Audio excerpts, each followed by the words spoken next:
La máscara de la muerte roja.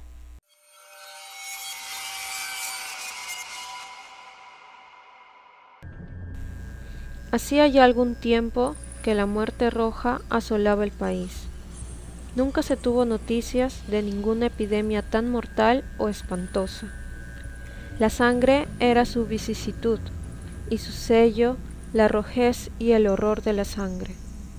Se sufrían insoportables dolores, una rigidez repentina, se emanaba sangre abundantemente por los poros y sobrevenía rápida la muerte. La aparición de unas manchas de color escarlata en todo el cuerpo y, especialmente, en la faz de la víctima, era el fatal anuncio de la peste, que aislaba al infeliz de todo socorro y simpatía de su prójimo. Y todo el proceso del mal, desde el primer síntoma hasta su desarrollo y fatal final, duraba escasamente media hora. Pero el príncipe próspero era dichoso, audaz y astuto. Cuando sus dominios quedaron despoblados en la proporción de la mitad de habitantes, llamó a su presencia a 1.000.000 de amigos robustos y alegres, entre los caballeros y damas de la corte, y en compañía de ellos se retiró al profundo encierro, a la rigurosa clausura de una de sus abadías encastilladas. Era un edificio magnífico, extenso, creación del excéntrico y majestuoso gusto de un príncipe. Era rodeado por una fuerte y alta muralla, provista de puertas de hierro. Cuando hubieron entrado los cortesanos, llevaron, junto a aquellas puertas, hornos y macizos martillos y soldaron las cerraduras. Resolvieron condenar todos los medios de salida y de entrada para evitar los repentinos impulsos de desesperación o de frenesí desde el interior. La abadía estaba abundantemente provista. Con tales previsiones, los cortesanos podían desafiar el contagio. El mundo exterior tendría ya que cuidarse de sí mismo. Mientras tanto, habría sido locura lamentarse o reflexionar siquiera. El príncipe había dispuesto todo lo necesario para el placer. Había bufones, improvisadores, bailarines, músicos, belleza y vino. Todo eso y además la seguridad de aquel refugio. Fuera estaba la muerte roja. Al finalizar el 5.º o 6.º mes de aquel encierro, y en tanto que la peste hacía horribles estragos en el exterior, el príncipe próspero ofrecía a su 1.000.000 de amigos un baile de máscaras, con esplendor nunca visto. Aquel baile de mascarados prometía una escena voluptuosa. Mas antes permitidme que os hable de los salones en los que se celebraba. Eran 7 y formaban una sucesión o serie de estancias imperiales. En muchos palacios, esta serie de salones de ceremonia suele estar dispuesta en línea recta, de manera que cuando los cortinajes están descorridos, apenas hay algo que impida la vista de un extremo a otro. Pero en ese lugar, el caso era distinto, como podía esperarse de la afición del duque hacia lo extraordinario. Las reales estancias se hallaban de tal manera dispuestas que la visión no podía abarcar a más de una a un tiempo. A distancias de 20 o 30 metros se formaba un ángulo, y cada uno de ellos ofrecía un nuevo efecto. A derecha e izquierda, en el centro de cada muro, una alta y estrecha ventana gótica daba a un cerrado pasadizo que seguía las sinuosidades de la serie de salones. Aquellas ventanas estaban provistas de vidrios de colores que armonizaban con el tono general del decorado de la estancia en que se encontraba. La sala del extremo oriente, por ejemplo, tenía las paredes tapizadas de azul, y el tono de los vidrios de sus ventanas era también azul vivo. La sala próxima era de color púrpura en sus adornos y tapices, y allí los vidrios de las ventanas tenían también el tono purpúreo. La tercera solo era verde, y de igual tono las ventanas. Los muebles, adornos e iluminación de la cuarta eran de color naranja. En la quinta dominaba el blanco y en la sexta todo era de un tono violáceo. La séptima sala estaba tapizada de terciopelo negro que colgaba desde el techo al suelo, formando amplios pliegues sobre la alfombra del mismo material y color. Pero únicamente en aquella sala el color de los vidrios de la ventana era distinto al tono general de la estancia, pues los ventanales eran de un matiz escarlata, parecido al de la sangre. Ténganse en consideración que en ninguna de las 7 salas había lámparas o candelabros. En cambio, en los corredores que seguían la sucesión de salones y frente a cada una de las ventanas se habían dispuesto enormes trípodes que aseguraban grandes teas, cuya luz se proyectaba sobre los vidrios de las ventanas que iluminaban así los salones. Naturalmente, eso producía una serie de extraños y fantásticos efectos, pero en la sala occidental o extrema, la luz roja que se proyectaba entre las colgaduras negras era tan espectral y producía un aspecto tan raro en las personas que allí entraban que pocas eran las que se atrevían a hacerlo. En aquella sala también, y adosado a la pared occidental, se veía un gigantesco reloj de ébano. Su péndulo oscilaba de un lado a otro con apagado y monótono sonido. Y cuando el minutero había completado la vuelta a la esfera y se disponía el mecanismo a dar la hora, surgía de los broncíneos pulmones del reloj un sonido claro, fuerte, profundo y en extremo musical, aunque de una nota tan enfática que cada hora los músicos de la orquesta se veían obligados a interrumpir momentáneamente en su tarea para oír aquellas campanadas. Y así los valsistas habían de cesar a la fuerza en sus evoluciones, y se creaba un leve desconcierto entre aquella festiva reunión. Además, se observaba que mientras se oían las campanadas del reloj, los más atrevidos palidecían, y los más ancianos y apacibles se pasaban las manos por la frente, entregándose momentáneamente a la reflexión y a la meditación. Pero, cuando ya se habían apagado los ecos, surgía una alegre carcajada entre los invitados. Se miraban los músicos y sonreían, como burlándose de su propia nerviosidad y confusión, y hacían votos en voz baja de que a la próxima hora las campanadas del reloj no les causarían la misma emoción. Mas en cuanto habían transcurrido otros 60 minutos, que contienen 3600 segundos del tiempo que vuela, volvía a sonar el reloj y nuevamente reinaba el mismo desconcierto, igual temblor y la misma meditación que antes. Pero, a pesar de todo eso, era una fiesta alegre y magnífica. Los gustos del duque eran muy especiales. Tenía muy buen acierto para los colores y los efectos. Desdeñaba el decorado impuesto por las modas. Sus planes eran atrevidos y grandiosos, y en sus concepciones brillaba el esplendor más bárbaro y magnífico, hasta el punto de que muchos le hubiesen creído loco, pero los que componían su séquito sabían bien que no lo estaba, y era necesario oírle, verle y tocarle para convencerse de su buen juicio.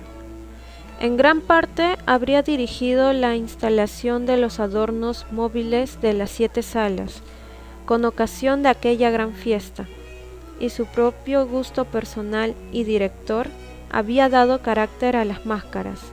Todas ellas eran grotescas. Había allí mucho resplandor, mucha ironía y algo fantasmal. Según se ha visto más tarde en Hernani, había figuras arabescas con miembros inapropiados y adornos chocantes. Se veían delirantes fantasías como propias de los locos. Había muchas cosas hermosas, cosas extravagantes y lascivas, algunas raras, otras terribles, y aún unas pocas eran capaces de excitar la repugnancia. Por los 7 salones circulaban aquellas máscaras, constituyendo una multitud de ensueños, y éstos parecían retorcerse por aquellas estancias, tiñéndose con los colores de las diversas salas y haciendo de modo que la extraña música de la orquesta adquiriese la apariencia de ser el eco de sus propios pasos. Nuevamente resonó la hora en el reloj de ébano que se hallaba en la sala tapizada de terciopelo. Entonces, por un momento, todo permaneció tranquilo y silencioso, excepción hecha de la voz del reloj. Aquellos ensueños quedaron por un instante inmóviles y como petrificados, pero en cuanto hubieron muerto a lo lejos los ecos de las campanadas, que los asistentes a la fiesta escucharon en silencio, resonó en la sucesión de salones una leve y apenas contenida carcajada. Otra vez se escuchó la música, los ensueños recobraron vida, yendo de un lado a otro más alegres que antes y tiñéndose con los colores de las luminosas ventanas, a través de las cuales pasaban los rayos de luz procedentes de los trípodes.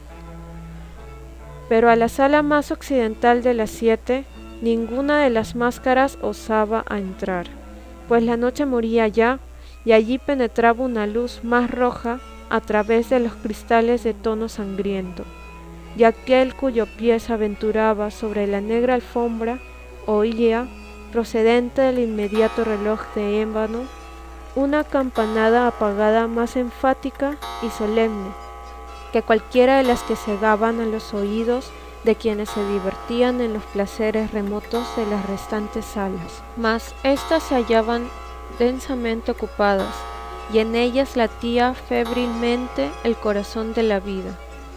La fiesta continuaba con los movimientos giratorios de los que bailaban, hasta que por fin empezaron las campanadas de la medianoche en el reloj. Entonces cesó la música, según ya he dicho. Se interrumpieron las evoluciones de los valsistas y hubo una desagradable quietud en todas las cosas, como antes ocurriera. A la sazón habían de sonar 12 campanadas en el reloj, y así quizá fue como durante aquel rato más largo se intensificó la sensación penosa entre los que se divertían.